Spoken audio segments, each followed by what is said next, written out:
শুভেচ্ছা এবং আসসালামু আলাইকুম। আজকের ভিডিওটি কিমিয়া নিয়ে।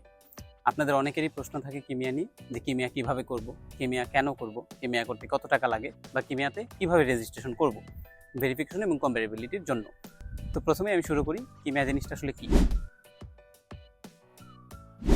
কিমিয়া মূলত সার্টিফিকেট ভেরিফিকেশন এবং কম্পারেবিলিটির একটা সার্টিফিকেট, দুইটা সার্টিফিকেট আসলে, কম্পারেবিলিটির একটা, ভেরিফিকেশনের একটা। তো এটা আপনার কেন নিতে হবে? প্রথমত কম্পারেবিলিটি এই জন্য নিতে হবে যে আপনি সর্বশেষ যেই ডিগ্রি অর্জন করেছেন সেটা ইতালির সাথে সামঞ্জস্যপূর্ণ কিনা, বা ইতালির পড়াশোনার সমমানের কিনা, সেটা এনশিওর করা। দ্বিতীয়ত ভেরিফিকেশনের যে সার্টিফিকেটটা, সেটা আপনার নিতে হবে এই জন্য যে আপনার সার্টিফিকেট যেটা আপনি সাবমিট করছেন সর্বশেষ একাডেমিক, সেটা সত্যি কিনা ভেরিফাই করা। তো এই দুইটা সার্টিফিকেট কিমিয়া আপনাকে প্রোভাইড করে আপনি যখন তাদের কাছ থেকে সার্ভিস নেন। তো এটার বদলে আসলে ডিওভিও করা যায়। ডিওভিটা করতে হয় আসলে মূলত বাংলাদেশের এম্বাসি থেকে, ঢাকাতে ইতালিয়ান যে এম্বাসি আছে সেখানে। আপাতত আমি কিমিয়ার প্রসেসটার কথাই শেয়ার করছি, কারণ কিমিয়া আসলে সহজ এবং 99% স্টুডেন্ট কিন্তু আসলে কিমিয়াই করে থাকে, ডিওভি খুব কম স্টুডেন্টই করে থাকে, কারণ ডিওভিটা খুবই টাইম কনজিউমিং এবং কমপ্লেক্স একটা প্রসেস। কিমিয়া করতে এই মুহূর্তে 300 ইউরো খরচ হয়। তো ইমার্জেন্সি সার্ভিসও আছে, সেক্ষেত্রে আপনার কিছু এক্সট্রা পে করতে হবে ইমার্জেন্সি সার্ভিসটা নেওয়ার জন্য। তবে আমি সাজেস্ট করবো সবাইকে রেগুলার সার্ভিসটাই নেওয়ার জন্য, কারণ ইমার্জেন্সিতে আসলে খুব অতটা যে দ্রুত হয় তা না, তাই বেটার হয় আসলে রেগুলার সার্ভিসটাই নেওয়া। তো কিমিয়ার ব্যাপারে তো মোটামুটি বলা হলো। এবার তাহলে চলুন আপনাদেরকে কিমিয়ার যে প্রসেসটা, কীভাবে আপনার কিমিয়ার সার্টিফিকেটের জন্য অ্যাপ্লাই করবেন, সেই প্রসেসটা আমি স্টেপ বাই স্টেপ আপনাদেরকে দেখে নিই। প্রথমে আমি কিমিয়া লিখে সার্চ দিয়ে কিমিয়ার ওয়েবসাইটটাতে যাই। আপনারা সেখানে ডিপ্লোমে কিমিয়া এটা চুজ করবেন। আমি এখন রেজিস্টার করে নিচ্ছি ওয়েবসাইটটাতে। আমার ডিটেলসগুলো কুইকলি ফিল আপ করে নিই।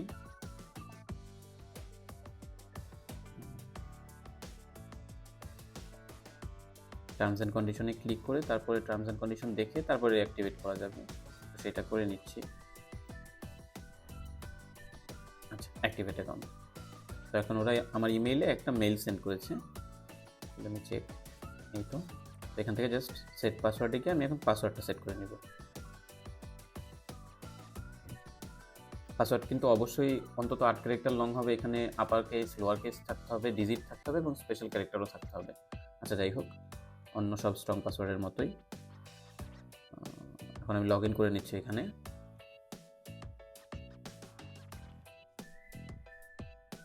এখন এটা হলো আমার কিমিয়ার মেইন স্ক্রিনটা। তো এখানে আমি পারচেজের সার্ভিসে যাব। সেখান থেকে অনেকগুলো কেস দেওয়া আছে এখানে। যদি আপনার দেশে পড়াশোনা করেন কিন্তু ডিগ্রিটা বিদেশি হয়, যেমন ইংলিশ মিডিয়ামের ক্ষেত্রে হয়, ব্রিটিশ বা আমেরিকান ডিগ্রি, তো সেক্ষেত্রে কী করতে হবে, এরকম ডিফারেন্ট জিনিস বলা আছে। একটা জিনিস আমি বলে রাখি, আপনি যদি দেশে পড়েন বাট ইংলিশ মিডিয়ামে, তাহলে কিন্তু আপনার ওইখানে যেই দেশের আন্ডারে ডিগ্রিটা আসলেই হয়েছে সেই দেশই চুজ করতে হবে। কিন্তু আমাদের ক্ষেত্রে এখন আমি দেখাবো, যেহেতু বেশিরভাগ আমাদের ডিগ্রিটা আসলে বাংলাদেশ থেকেই পাওয়া, তো সেক্ষেত্রে আমি বাংলাদেশ চুজ করছি। কান্ট্রি অফ এডুকেশন সিস্টেম এবং লেভেল অফ এডুকেশন আমি ব্যাচেলারের জন্য এখানে আপার সেকেন্ডারি, আর মাস্টার্সের জন্য হায়ার এডুকেশন। তো আমি ব্যাচেলারের জন্য আপার সেকেন্ডারি বা হায়ার সেকেন্ডারি কমপ্লিট করছেন, সেটাই দিলাম। তো এখানে কিন্তু দেখাচ্ছে বাংলাদেশের জন্য কোনটা দিতে হবে। ভেরিফিকেশন এবং কম্পারেবিলিটি দুইটাই কিনতে হবে। আগে আলাদা করে ভেরিফিকেশন বা কম্পারেবিলিটি কেনা যেত, এখন আর কিন্তু সেটা যায় না। বাংলাদেশের ক্ষেত্রে হলে আপনার দুইটাই একসাথে কিনতে হবে। তো এটা আমি চুজ করলাম। আবার আমার ডিটেলগুলো ফিল আপ করতে বলছে। ডেট অফ বার্থ সহ আর বাকি যেই সব ডিটেল এখানে ফিল আপ করতে হবে সবগুলো করে নিচ্ছি।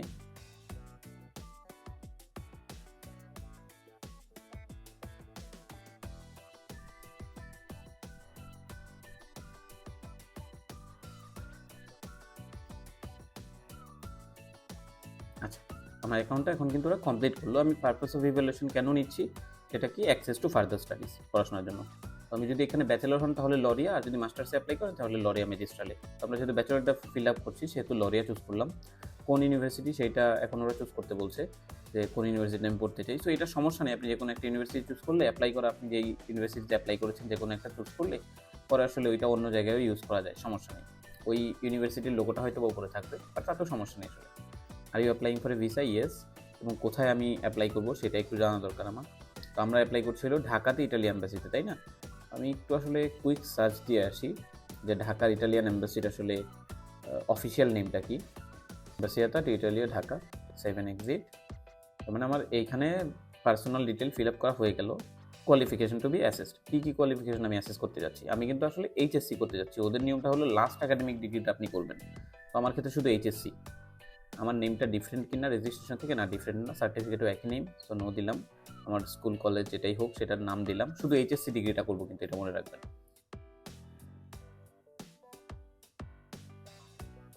Has your diploma been issued by Ministry Board Authority by the school you indicated? Yes. হ্যাঁ, name of the awarding ministry board authority, তাহলে আমি এখানে বোর্ডের নামটা দিব এইচএসসির ক্ষেত্রে। আর যদি এক্ষেত্রে ইউনিভার্সিটি হয় আপনার, তাহলে ইউনিভার্সিটির নাম দেবেন। আর country of awarding ministry board authority Bangladesh অবশ্যই, ল্যাঙ্গুয়েজ হলো বেঙ্গলি। যদি আপনি বাংলাদেশে কোনো ইউনিভার্সিটি থেকে ব্যাচেলর কমপ্লিট করে থাকেন তাহলে কিন্তু আসলে ওখানে ইংলিশ চুজ করবেন, কারণ বাংলাদেশের বেশিরভাগ ইউনিভার্সিটির কিন্তু মিডিয়াম অফ ইনস্ট্রাকশন ইংলিশ। তারপর গ্র্যাজুয়েশন ডেটটা চুজ করলাম, গ্র্যাজুয়েশন ডেটটা দিয়ে দিলাম যে এক্স্যাক্টলি কত তারিখে গ্র্যাজুয়েশন করেছি, এটা কিন্তু সার্টিফিকেটে এই ডাটাগুলো থাকে। তারপর টাইপ অফ সার্টিফিকেট অ্যাওয়ার্ডেড, এখানে ফাইনাল ডিপ্লোমা চুজ করলাম। আর যদি মাস্টার্সে অ্যাপ্লাই করে থাকেন এবং আপনার ফাইনাল ডিপ্লোমা না আসে, প্রফেশনাল ডিপ্লোমা আপনি চুজ করতে পারেন।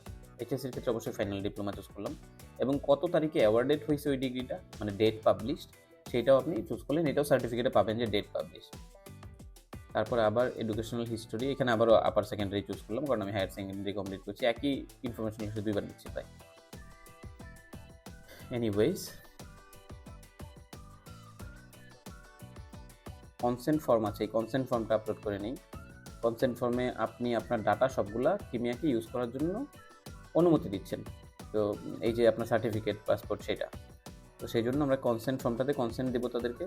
এটা আমি একটু ফিল আপ করে নিই ডাটাটা, সিগনেচারও দিতে হবে। তো আমি অ্যাডোবি এডিটর অনলাইনে গিয়ে এটা ফিল আপ করে নিচ্ছি।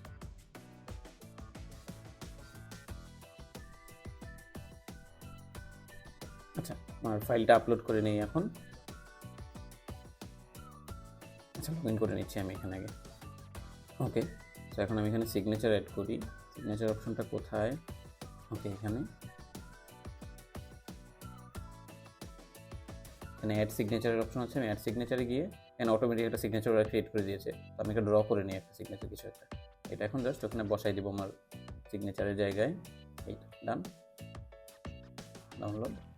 তো এই কনসেন্ট ফর্মটা কিন্তু আবার আপলোড করতে হবে এখানে গিয়ে আপনার পাসপোর্টের সাথে, পাসপোর্টও আপলোড করবেন, এবং একই সাথে আমি কিন্তু কনসেন্ট ফর্মটাও আপলোড করে দিচ্ছি। ওকে, এখন আপনার ডিপ্লোমা প্রফেশনাল সার্টিফিকেট, এখানে আপনার যদি এইচএসসি পাস করে থাকেন তাহলে এইচএসসির সার্টিফিকেট দেবেন, আর যদি আপনি ব্যাচেলর পাস করে থাকেন তাহলে ব্যাচেলরের সার্টিফিকেট। তারপরে আছে ট্রান্সক্রিপ্ট অফ রেকর্ড, এখানে কিন্তু আপনি ট্রান্সক্রিপ্ট মানে মার্কশিটটা অ্যাড করবেন, ব্যাচেলর হলে ব্যাচেলরের, আর যদি এইচএসসি কমপ্লিট করে থাকেন তাহলে এইচএসসি। তো অ্যাডিশনাল ডকুমেন্ট আসলে তেমন কিছু আপলোড করার নেই। আপনি চাইলে আপনার আধার অ্যাকাউন্টে কিছু গিয়ে করতে পারেন, অনেকে এসএসসিটা আপলোড করে দেয় এখানে, বাট আসলে দরকার নেই এসএসসি আপলোড করার। তাহলে 7 নেক্সটে চলে যাই আমি এখন। এখানে এসে পেমেন্টের ফিটা চলে আসছে। এখন আপনি আর্জেন্ট সার্ভিস নেবেন না রেগুলার নেবেন? আমি রেগুলার দিলাম, প্রথমে যেভাবে বললাম। আবারও 7 নেক্সট। এরপর পেজে আসলে পেমেন্ট করতে হবে, তো আপনি যদি পেমেন্ট করেন করে দেবেন, আমি আপাতত পেমেন্টটা করছি না। আপনি এখন মাই রিকোয়েস্টে গেলে কিন্তু আমার রিকোয়েস্টটা দেখতে পারবেন, বাট এটা পেমেন্ট করা হয়নি, এই জন্য পার্শিয়ালি কমপ্লিট।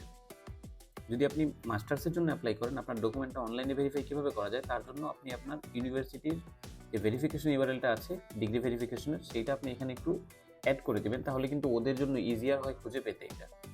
তো এটা আমার ক্ষেত্রে আমি করেছিলাম এবং এটা কিন্তু খুব ভালো রেজাল্ট দিয়েছিল, খুব দ্রুত আমি আমার রেজাল্টটা পেয়ে গিয়েছিলাম।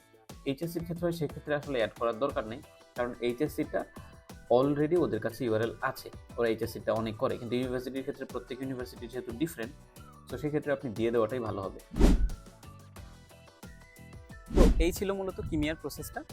অনেকেরই যেই সমস্যাটা হয় কিমিয়া নিয়ে, সেটা হলো 300 ইউরোর পেমেন্টটা বাংলাদেশ থেকে করা কঠিন, কারণ $300 বেশি আসলে পেমেন্ট বাংলাদেশ থেকে করা যায় না।